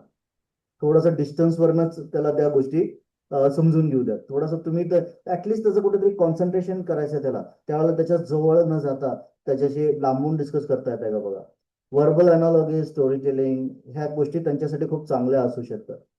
आता जर समजा तुमचं मूल व्हिज्युअल लर्नर असेल, तुमचं मूल बघून शिकणारं असेल, त्याला सगळ्या चित्र पिक्चर बघितलेल्या गोष्टी वगैरे पटकन लक्षात राहत असतील, पटकन समजत असेल, तर व्हिज्युअल लर्नर वाल्यांचं सगळ्यात भारी गोष्ट काय असते माहिती, ते खूप नीट आणि ऑर्डरली असतात. त्यांचं बॅग कशी भरायची, काय कसं करायचं, याचं सगळं डिक्टेशन ठरलेलं असतं. त्यांना ना ते गुड रेंज ऑफ प्लॅनर्स आणि ऑर्गनायझर्स असतात. त्यांना ना ऑब्झर्वंट असतात आणि ते प्रत्येक गोष्टीतलं डिटेल नोटीस करतात. त्यांना ना लक्षात राहतात, नावं चेहरे लक्षात राहतात, पण मेनी टाइम्स ही लोक नावं विसरण्याची शक्यता आहे. ते अपिअरन्स ओरिएंटेड असतात, बोथ बुक आणि प्रेझेंटेशन मध्ये अपिअरन्स त्यांच्यासाठी खूप महत्वाचं असतं. ते गुड स्पेलर आहेत, त्यांचं स्पेलिंग वगैरे छान असतं, ग्रामॅटिक मिस्टेक्स मात्र यांच्याकडनं होऊ शकतात. त्याच्यावर थोडंसं या लोकांशी काम केलं पाहिजे. त्यांना ना व्हिज्युअल असोसिएशन खूप असतं, त्यामुळे त्यांच्या वही पुस्तकामध्ये जेवढं व्हिज्युअल असोसिएशन करता येईल तेवढं त्यांनी करावं. ते like to read, write, draw आणि हा गुड हँडरायटिंग असण्याची शक्यता असते नेहमी. ते usually are not distracted by noise, त्यांचा आवाजाशी काही नाही होत, पण त्यांच्या शक्यतो त्यांच्या समोर अंधारात त्या लोकांनी काही करू नये, उजेडात त्या लोकांनी अभ्यास चांगला करतो त्यांचा. They might forget verbal instruction unless they are return down. आता ही जी दोन मुलं आहेत की नाही, ऑडिटरी आणि व्हिज्युअल, बऱ्याचदा काय होतं माहिती, शाळेमध्ये दिलेले ऑडिटरी इन्स्ट्रक्शन हा व्हिज्युअलवाला विसरतो आणि शाळेमध्ये बोर्डवर लिहिलेले इन्स्ट्रक्शन ऑडिटरीवाला विसरतो. त्यामुळे बऱ्याचदा आपल्याला वाटतं की ते शाळेतल्या काय मला सांगतच नाही. त्याला इन्स्ट्रक्शन कशा आल्यात बघा आणि त्याचं प्रोसेसिंग कसं आहे बघा. त्याच्यावरनं हा गॅप तुमच्या लक्षात येईल की हे ह्याच्यामुळे राहतंय ह्याच्यामुळे नाही राहत आहे. सो त्या अँगलने तुम्हाला त्याच्यावर काम करता येणं शक्य होईल. व्हिज्युअल लर्नरवाल्याचं जर समजा सजेशन घ्यायला गेलं, ते use visual material to reinforce learning. Film, slide, illustration, diagram, doodling त्यांना करायला हवं. कलर कोडिंग करायला हवं. त्यांच्या पुस्तकामध्ये दोन तीन प्रकारची जेवढी घाण पुस्तकं करता येईल तेवढी त्यांना करू द्या. आस्क फॉर रिटर्न डिरेक्शन्स, त्यांना डिरेक्शन्स लिहून द्या. Use flow chart, mind mapping, diagram, note taking करा यांच्याबरोबर. यूज कलर और highlights important points to text. Visualise information as an picture to aid memorise and use multimedia. शक्यतो ह्या मुलांनी शाळेमध्येच बसत असताना त्यांच्या आणि बोर्डच्या मध्ये फार डिस्ट्रॅक्शन येऊ नयेत अशा ठिकाणी बसावं. सो दॅट त्यांचं लर्निंग खूप चांगलं आणि फास्ट होतं. एक तिसरा प्रकार ज्याला आपण म्हणतो तो कॅनास्थेटिक लर्नर. हे कॅनास्थेटिक लर्नर आजकाल ना पर्टिक्युलरली ह्या जनरेशन मध्ये बरीच मुलं मी बघतो, हे कॅनास्थेटिक वाल्यांना ना सरळ सरळ लेबल केलं जातं आणि ते लेबल केलं जातं की ते हायपर ऍक्टिव्ह आहे. कॅनास्थेटिक म्हणजे करून शिकणारी लोक आहेत आणि ही खूप थोडीशी चंचल असतात, एका ठिकाणी बसू शकत नाहीत, फिजिबिलिटी खूप जास्त असते यांच्याकडे. त्यामुळे सरळ सरळ या लोकांना ब्लेम ब्लेम करत की आमचा मुलगा खूप हायपर ऍक्टिव्ह आहे. तो हायपर ऍक्टिव्ह का कॅनास्थेटिक आहे त्याचं डिफरन्सिएशन आपल्याला नीट करता आलं पाहिजे आणि त्या अकॉर्डिंगली त्यांना ट्रीट त्यांच्याशी तुम्ही काम केलं पाहिजे. केनास्थेटिक म्हणजे काय, ते learn by the doing. They learn by manipulating और डुईंग. एकदा गोष्ट करून बघितली की त्यांच्या लक्षात आले. तुम्हाला नुसतं सांगितलं नाही करणार, मी एकदा करून बघतो, हा मला कळेल. So they need experience every time. Kinaesthetic learner often label as an hyperactive children, जसं मी आता म्हणालो. पण कॅनास्थेटिक मध्ये ते थोडंसं ते त्यांच्या शारीरिक ऍक्टिव्हिटी खूप लाऊड असतात. प्रत्येक वेळेला काहीतरी घेतील, असं करतील, ते तेवढतील, पाय हलवतील, हात हलवतील, असं घेऊन करतील, बसतील, उठतील, असं सगळं चालू असतं. पण बोलताना त्यांचा आवाज खूप, ऑडिटरीचा आवाज खूप हाय पिचला असतो. त्याच्या एक्झॅक्ट अपोजिट कॅनास्थेटिक वाल्याचा आवाज येतो. तो खूप स्लो डाऊन मध्ये बोलत असतात. थोडंसं ते फिलिंग आणि हार्टच्या रिलेटेड ही ब्रीड खूप ही लोक खूप चांगल्या पद्धतीने असतात. They use action rather than the word. प्रत्येक वेळेला सांगताना काहीतरी हातवारे करून ते आम्ही तिथे गेलो होतो मग ते असं झालं म्हणजे तसं झालं असं थोडंसं त्यांचं बोलणं असतं. ते touch people to get their attention. त्यांना ना पटकन काही पण सांगतात, ऐक ना ऐक ना, ते सारखं तुम्हाला हात पॅट करून हात करून ते सारखं काही सांगायचा प्रयत्न करत असतात. They stand close well talking to someone. ते खूप जवळ जाऊन कोणाशी तरी बोलतात. ऑडिटरी वाल्याला खूप जवळ जाणं आवडत नाही आणि कॅनास्थेटिक वाला खूप जवळ जाऊन बोलत असतो. त्या दोघांचं ना बिहेवियर खूप वेगळं वेगळं आहे. त्यामुळे कधी कधी तुमच्या घरामध्ये वयात येणाऱ्या मुली कॅनास्थेटिक असतील तर ते नीट टच, आणि तुम्ही ऑडिटरी असाल बिंग अन मदर, तर तुम्हाला आवडत नाही येऊन पटकन कोणीतरी टच करणं, पण तिला तो टच गरजेचा आहे. त्यावेळेला अशा काही टचच्या ज्या काही गोष्टी आहेत त्या घरामध्ये होतात का त्याच्याकडे पाहणं खूप गरजेचं आहे. Secondly, memorise walking by saying. ते ना चालताना त्यांच्या लक्षात राहतं, पण चालताना वाचणं रॅटिनासाठी चांगलं नाही आहे.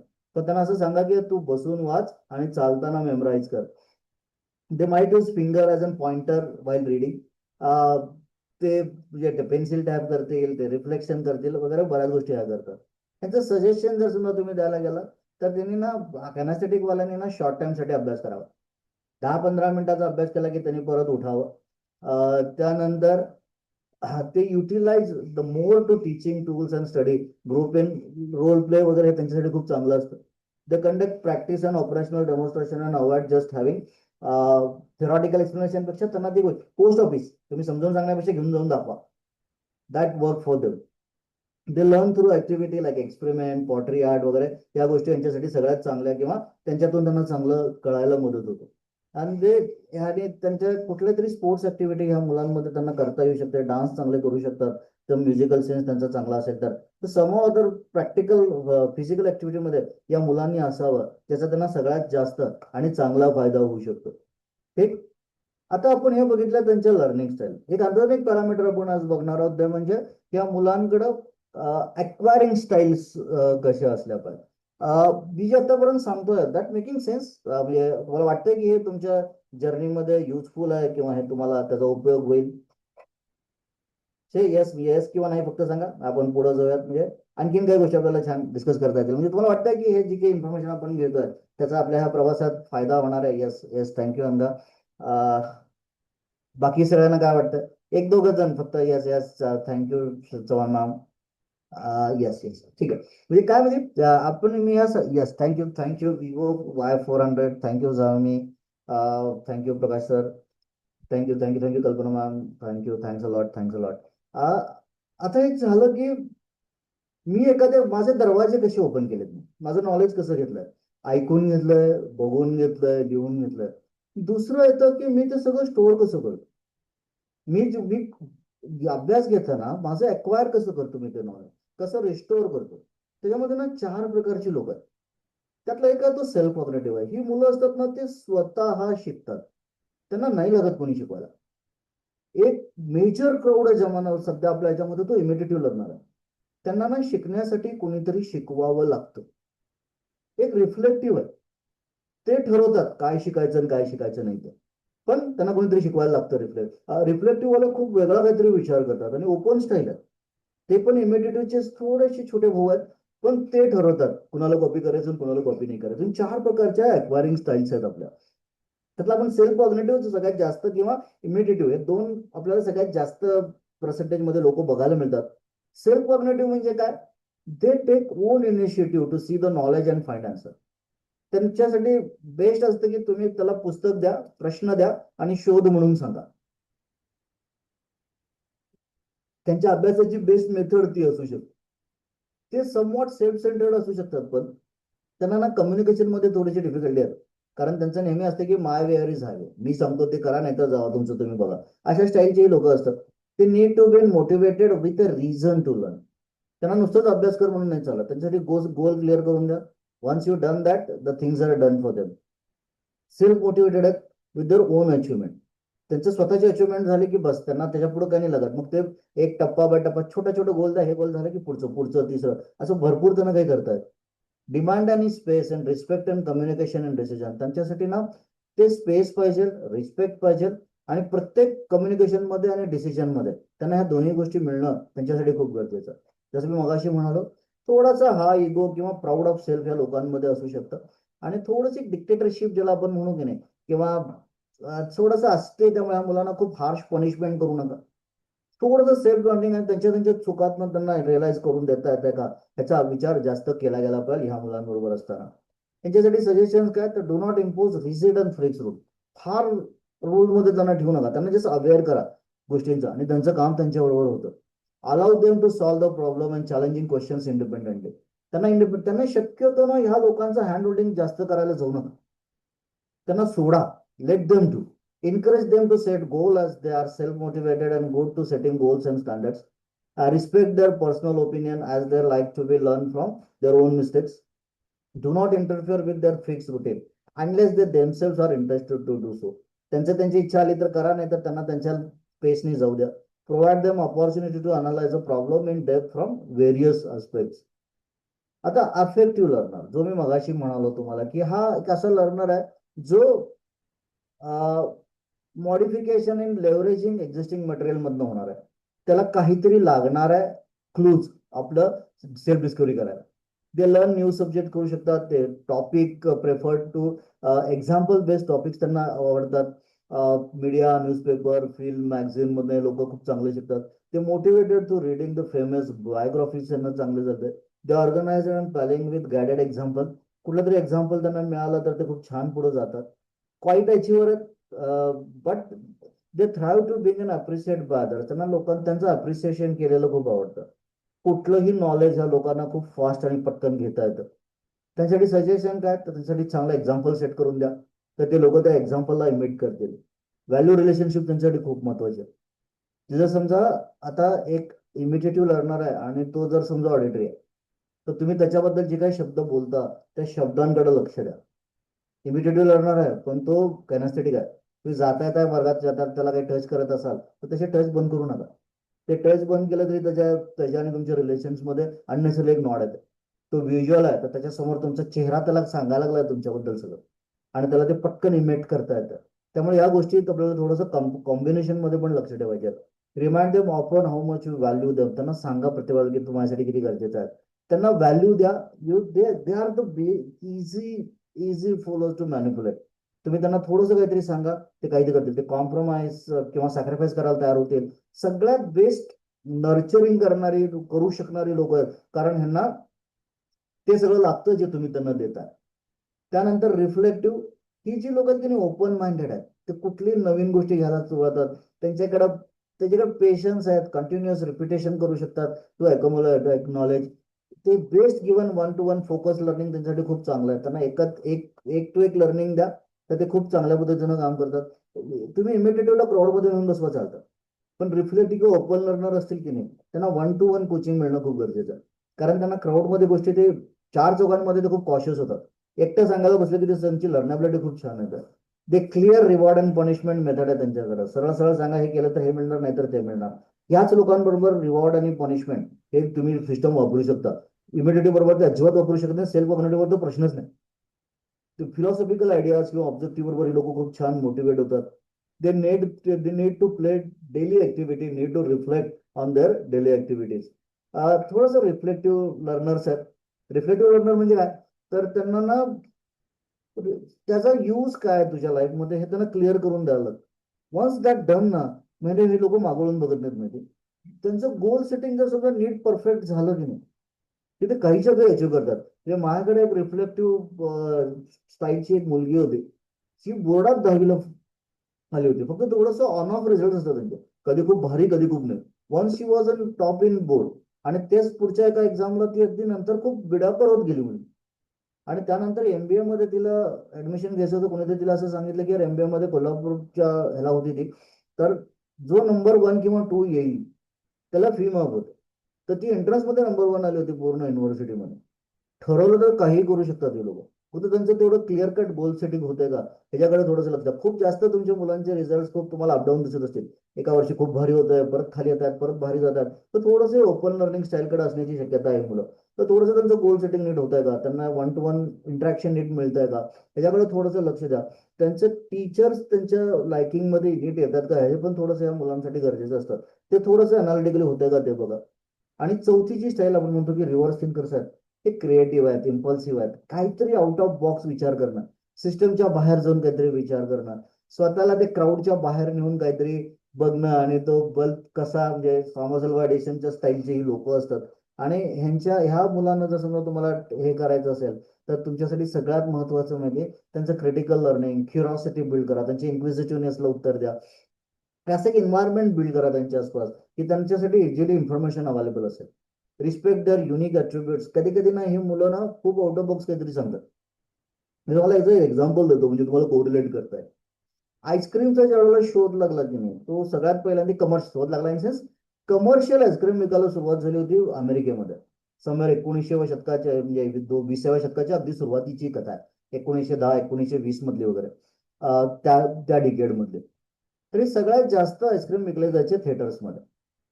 आता थिएटरमध्ये आईस्क्रीम विकायला गेल्यावर त्या थिएटरमध्ये ते आईस्क्रीम त्यावेळेला ते पुठ्ठ्याच्या कपमध्ये देत होते. आणि तिथं त्याचा कचरा व्हायला लागला. इतका कचरा व्हायचा की एक दिवशी त्या सगळ्या थिएटर मालकांनी ठरवलं की आजपासून आपण आईस्क्रीम आपल्या थिएटरमध्ये विकायचंच नाही. कारण तो कचरा सांभाळताना अवघड व्हायला लागला आपल्याला. आता ज्यावेळेला आईस्क्रीम विकणं बंद झालं, त्याचा सगळा मोठा इम्पॅक्ट आला तो आईस्क्रीम मॅन्युफॅक्चरर्सवर. त्यांना कळलं ना आता काय करायचं, आणि त्यांनी क्रिटिकल मिटिंग बोलवली आणि ब्रेनस्टॉर्मिंग करू, की त्याच्या ह्या प्रॉब्लेमवर सोल्युशन कसं आणायचं. बऱ्याच जणांनी वेगवेगळ्या आयडिया दिल्या. कोणी सांगितलं आपण डस्टबिन स्पॉन्सर करू, कोणी सांगितलं आपण स्वीपर स्पॉन्सर करू, नॉट वॉट नॉट. तिथे एक माणूस बसला होता, कदाचित तो हा रिफ्लेक्टिव्ह लर्नर असेल. आणि त्यांनी एक सांगितलं की आपण एक काम करू म्हणे. 1910, जिथं आईस्क्रीम आत्ता आत्ता कमर्शियल विकायला सुरुवात झाली आहे, 5-6 वर्ष झाली आहेत, आईस्क्रीम अजून मार्केटमध्ये येतंय, लोकांना ती टेस्ट आवडते. आणि त्या माणसांनी सांगितलं की आपण आईस्क्रीम बरोबर आईस्क्रीमचा कप खाऊन टाकू. सगळ्यांच्याकडे येण्यासारखं बघितलं, अरे असं कसं शक्य. पण आज आपण आईस्क्रीम बरोबर आईस्क्रीमचा कप खातोय. त्या दिवशी फ्रॉम नो वेअर त्याला ते सुचलं. But then people work on that idea, की काय असं ज्या कपमध्ये आईस्क्रीम फोल्ड पण करेल आणि आपल्याला खाता पण येईल. आणि मग पिठापासून ते पोह्यांच्या चुरमुऱ्यांपासून त्या पिठापासून तो कोन तयार झाला. आणि आज आपण कोन मध्ये आईस्क्रीम खातोय. हे आउट ऑफ बॉक्स काहीतरी विचार यांच्याकडे येतात. त्यावेळेला कदाचित आपल्याला कोणाला उत्तर सुचणार नाही, पण त्याला एक सांगा की हा लिहून ठेव कुठे तुझ्या डायरीमध्ये. त्याला पार्किंग स्पेस तर ऍटलीस्ट द्या. आणि त्या पार्किंग स्पेसवर त्या गोष्टी असू द्या, सो दॅट त्याला त्याचा नंतर फायदा करून घेता येईल. ठीक. सो दीज आर द आपण गोष्टी, अशा बऱ्याच पॅरामीटर्स आहेत ज्या पॅरामीटरवर आपल्याला करावं लागेल. तर प्रश्न हा येतो की how would I know that. And the answer is non judgmental observation. तुमचं मूल पळत पळत तुमच्याकडे आलं आणि शाळेतली एखादी गोष्ट तुम्हाला सांगायला लागलं. सांगताना जर डोळ्यांकडे बघा. डोळे जर समजा अगदी स्थिर असे पॅरलल असतील तर ते मेनी टाइम्स ऑडिटरी असते. डोळे काहीतरी सांगताना वरती जात असतील, असं इथं तो विचार करतो तो व्हिज्युअल असतो. आणि काहीतरी इन्सिडेंट सांगताना डोळे जर समजा खाली जात असतील तर ही इज अ कॅनॅस्थेटिक. आवाजाचा टोन, टिंबर, त्याच्या मेथडॉलॉजी वरून तुम्हाला कळेल की तो ऑडिटरी आहे, व्हिज्युअल आहे का लर्नर आहे. मी वर्कबुक तुम्हाला देणारच आहे, त्याच्यावर तुम्हाला बऱ्याच गोष्टी असून त्याच्यामध्ये असतीलच. तर म्हणजे तुमच्या रेफरन्सला तुमच्या बरोबर असतील. तर that you can know, understand that. त्याशिवाय देर आर मेनी थिंग्स, काही टूल्स तुमच्याकडे अवेलेबल आहेत. एक तुम्ही ऍप्टिट्यूड टेस्ट करून घेऊ शकता. वेगवेगळ्या ऍप्टिट्यूड टेस्ट पुण्यामध्ये वगैरे असाल तर चांगल्या चांगल्या इन्स्टिट्यूटचे ऍप्टिट्यूड टेस्ट अवेलेबल आहेत. त्यामध्ये तुम्हाला त्यांच्या लर्निंग स्टाईल वगैरे गोष्टी कळायला मदत होईल. सेकंड, तुम्ही त्यांचे सायकोमेट्रिक टेस्ट करून घेऊ शकता. पुढच्या सेशनला मी तुम्हाला सायकोमेट्रिक टेस्ट बद्दल काही गोष्टी सांगेन, त्याच्यावर आपण डिस्कस करूया. आणि the third thing which is more reliable, biometric test आपण करू शकतो, जिथं आपल्याला आपल्या मुलांच्या इनबॉर्न काय ह्या त्यांच्या अक्वायरिंग स्टाईल, लर्निंग स्टाईल खूप प्रिसाइज आपल्याला कळू शकतात. That is DMIT, dermatoglyphics multiple intelligence test. याचा तुम्ही वापर करून घेऊ शकता. तुमच्या आसपास कोणी असतील, आमची सगळी टीम आहे, आमच्या टीमला तुम्ही कोऑर्डिनेट करू शकता. पण ही बायोमेट्रिक टेस्ट आहे जे आपल्याला खूप चांगलं मुलांच्या इनॅट इंटेलिजन्स बद्दल सांगतो. आणि मी माझा एक्सपिरियन्स तुम्हाला सांगतो, मी आतापर्यंत जवळजवळ 2,500 ते 3,000 लोकांचं DMIT केलं. ते मूल ह्या टेस्टच्या माध्यमातून ऑलमोस्ट 90% to 95% कळायला मदत करणारं हे टूल आहे. त्यामुळे आणि ह्याचं टूल फार कन्क्लुसिव्ह टूल आहे, सगळ्या जगाला हे करणार आहे का नाही, पण पॅरेंटिंगच्या प्रवासात मदत करणारं सगळ्यात चांगलं टूल DMITचा वापर आपण करू शकतो. So this is what something आजच्या सेशन्समध्ये आपण डिस्कस करत होतो. आय थिंक मी तुम्हाला 9:30ला एंड करीन असं म्हणालो होतो. 9:33 झालेले आहेत. आपण आज राईट टाइम सुरू केला आणि राईट टाइम आपण आपला सेशन एंड पण करतोय. तर प्रत्येक वेळेला येऊ, त्याच्यावर छान गप्पा मारू. तुम्हाला हे सेशन कसं वाटतंय त्याबद्दलची तुमची मतं आमच्या ग्रुपवर टाका. आणि मला थोडंसं आत्ता सांगितलं तरी चालेल की आजचं सेशन कसं वाटलं, किंवा मला तुमच्याकडनं हेही ऐकायला आवडेल की पुढच्या सेशन्समध्ये कुठल्या गोष्टी आपण इन्कॉर्पोरेट करायला हव्यात, किंवा तुमची काही प्रश्न असतील तर आमच्या ग्रुपवर टाका. आम्ही त्या प्रश्नांची सुद्धा उत्तरं द्यायचा प्रयत्न करू. आणि आपण एक सेशन म्हणजे एक 2-3 सेशन आपण थोडेसे थेरॉटिकल म्हणजे थोडंसं काहीतरी थेरॉटिकल इन सेन्स काही इन्फॉर्मेशनचे ठेवूयात. आणि नंतरचे काही सेशन्स ना आपण डिस्कशन मोडचे पण ठेवूयात, की त्या सेशनमध्ये कुठलंही कंटेंट असणार नाही. आपण लाईव्ह क्वेश्चनिंग आन्सरवर आपल्याला काही हे करता काय मे नॉट बी की मी I am not that expert, मी स्वतःला असं नाही म्हणत की तुमचे सगळे प्रॉब्लेम मी या सेशनमध्ये सॉल्व्ह करेन. पण ऍटलीस्ट त्या प्रॉब्लेमच्या दिशेने जाण्यासाठी आपण सगळेजण मिळून काही त्याच्यावर एक त्या मार्ग शोधू शकतो का, त्याच्यावर सुद्धा आपल्याला छान डिस्कस करता येईल. आणि मला वाटतं की हे जे काही पूर्ण प्रवास आपण सुरू केलाय, हा प्रवास पुढचे 12 पण नाही, त्यानंतर तुमचा वेळात आपण आणखीन करत राहू. जर काही आपल्याला बंधनं कुठलीच नाही की हे एवढंच करायचं तेवढंच करायचं. आणि जसं सेड यू छान तुमच्याशी गप्पा मारायला त्यासाठी हे सेशन आहे. तर तुम्हाला आजचं सेशन कसं वाटलं ते चॅटबॉक्स मध्ये सांगा. You like it, not like it. सगळ्यांनी अनम्यूट करून बोलू शकता, कोणाला हो काय हो, बोलायचं असेल सरांशी. तसंही करू शकता किंवा तुम्ही. सर मी सांगू का? हो हो. मी पुण्यात एका शाळेत काउन्सिलर म्हणून नवीनच जॉईन झाली आहे. कोण बोलतोय, मला थोडस फक्त नाव सांगाल? हा, पिंक. हा हा, येस येस मॅम, सॉरी, हा येस. मी वारजेमध्ये एका शाळेत नवीन काउन्सिलर, स्कूल काउन्सिलर म्हणून जॉईन झाली आहे. ओके. तर आता तुम्ही ते एक लर्निंग मोड बद्दल सांगितलं, व्हिज्युअल, ऑडिटरी आणि कायनेस्थेटिक येस. प्रकारचे क्लासमध्ये लर्नर्स असू शकतात. आणि एक्वायरिंग स्टाईल्स बद्दल सांगितलं, ते माझ्यासाठी नवीनच माहिती आहे की जेव्हा क्लासमध्ये आम्ही काउन्सिलिंग टॉपिक्स पिरियडच आहेत, मला ऑब्झर्वेशन अजून तरी काय आमचं स्टार्ट नाही झालं, पण क्लास कंडक्ट करताना कुठले टॉपिक शिकवताना या सगळ्या गोष्टी लक्षात ठेवायला हवी. कारण काही मुलं नुसतेच फिरत राहतात, बरोबर. काही मुलं ऍक्टिव्हिटी अजिबात करत नाही, काही करतात, काही हो, हो. शांत बसतात, काही बोलकी असतात, काही एकदम जोरात बोलतात. हे सगळं मला रिअलाइज झालं. अगदी अगदी. मी तुम्हाला सांगतो का, तुम्ही एखाद्या सेशन मध्ये जर समजा सगळ्यात पहिले पुढे कोण येणार, सगळ्यात पहिले पळत कॅनेस्थेटिक वाला येतो आणि सगळ्यात शेवटी जागेवर नावतो ऑडिटरी वाला. आता हे व्हिज्युअलाइज करायला मला सोपं पडेल क्लासमध्ये. येस येस, नक्की नक्की ना. Thank you thank you thank you so much. Most welcome. Thank you. खूप छान तुमच्या सगळ्यांचे हे. मला व्हॉट्सअपवर सुद्धा आमच्या मेसेज टाका तुम्हाला हे कसं वाटलं ते. आणि या रिलेटेड कुठलीही तुमच्या इन पर्सन आमच्या सगळ्या टीमशी पण कोऑर्डिनेट करा. मी आणखीन काही टीम मेंबर्स आहेत, सगळ्यांची नावं मी आज सांगू शकलो नाही, पुढच्या वेळेला मी आणखीन काही नावं शेअर करत राहीन. आमची सगळी टीम तुम्हाला ह्या सगळ्या प्रवासात मदत करायला आहेच. आमची कधी मदत लागली तर घ्या, पण मदत करा, मुलांना मदत करा. मुलांसाठी ना पालक म्हणजे खूप चांगली गोष्ट कशी करता येईल ह्याचा अर्थ असं नाही की त्यांनी तुम्हाला टेकन ॲज अ ग्रँटेड घेतलं पाहिजे. धाक पण असला पाहिजे. म्हणजे मला असं वाटतं ना की ऍडमिनिस्ट्रेशनचं उदाहरण द्यायला गेलात की नाही, मला वाटतं की आपल्या भारतातलं सगळ्यात बेस्ट ऍडमिनिस्ट्रेशन एक्झाम्पल कुठलं आहे माहिती? शनी शिंगणापूर. शनी शिंगणापूरमध्ये चोरी होत नाही म्हणजे. तिथं चोरी झाली तर काय होतं माहिती? असं आख्यायिका आहे की तिथं चोरी झाली तर डोळे जातात म्हणून. तिथं कुणाच्या घराला दरवाजे नाही. पण आतापर्यंत कुणाचे डोळे गेलेलं एक्झाम्पल नाही आहे. पण तरी तिथे दरवाजे नाही चोरी होत नाही. ते जे बसलंय की ठीक आहे, हे असं आहे, एवढंच फक्त जायला पाहिजे. ते व्हायलाच पाहिजे असं गरजेचं नाही आहे. तसा तसा धाक आणि त्यानंतर ते देवाबद्दलचं प्रेम, या दोन्ही गोष्टी जर समजा ऍड ऑन झाल्या तर खऱ्या अर्थाने पालकत्व आपल्याला छान करता येतं. आणि हा आषाढ महिना आपण एकादशी आत्ताच केली आणि पंढर म्हणजे विठ्ठल हे स्वरूप माऊली आहे. आणि त्या माऊलीसारखंच आपल्याला आपल्या मुलांना पण आपल्या कवेत घेऊन जायचं. तर त्या प्रवासात मी आहे तुमच्याबरोबर, आपण मिळून छान हा प्रवास करूयात. काही मदत लागली please feel free to us. आणि thank you very much for the day. तुमच्या आमच्या ग्रुपमध्ये जरूर तुम्हाला आजचा सेशन कसा वाटला ते सांगा, so that it's good for us. आम्हाला त्यातून अजून छान मजा येईल. आणि डीएमआयटी रिलेटेड कुठलीही गोष्ट मला हवी असेल तर आमच्या टीमशी कोऑर्डिनेट करा. Thank you very much. Thank you very much. सगळ्यांनी सेशन छान रिस्पॉन्स दिला आणि छान ऐकलं. तुम्हाला काही कुठले प्रश्न असतील तर मी ग्रुपवर ओपन करते आहे उद्यापर्यंत, तर तुम्ही प्रश्न विचारू शकता. आणि जे कडनं तुम्ही रेफरन्स घेऊन आलात त्यांच्याशी तुम्ही कॉन्टॅक्ट करा. काही प्रश्न असेल किंवा काहीही तुम्ही संकोचपणे पर्सनली पण विचारू शकता. हे वर्कबुक फक्त जॉईन केलेल्या लोकांनाच देणार आहे मी, कारण अदर जे कोणी जॉईन झाले त्यांच्यासाठी उपयोगाचं नाही आहे. त्यामुळे आम्हाला ग्रुपवर कळत नाही कोणी जॉईन झालं नाही झालं ते. फक्त तुम्ही वर्कबुक म्हणून मेसेज आमच्या पूर्ण ज्यांनी कोणी जॉईन केलं तुम्हाला सांगितलं त्यांना पाठवा. वर्कबुक ते तुम्हाला डायरेक्ट तुमच्या व्हॉट्सअपला पाठवतील. प्लीज तेवढं फक्त करा. थँक्यू. Okay sir.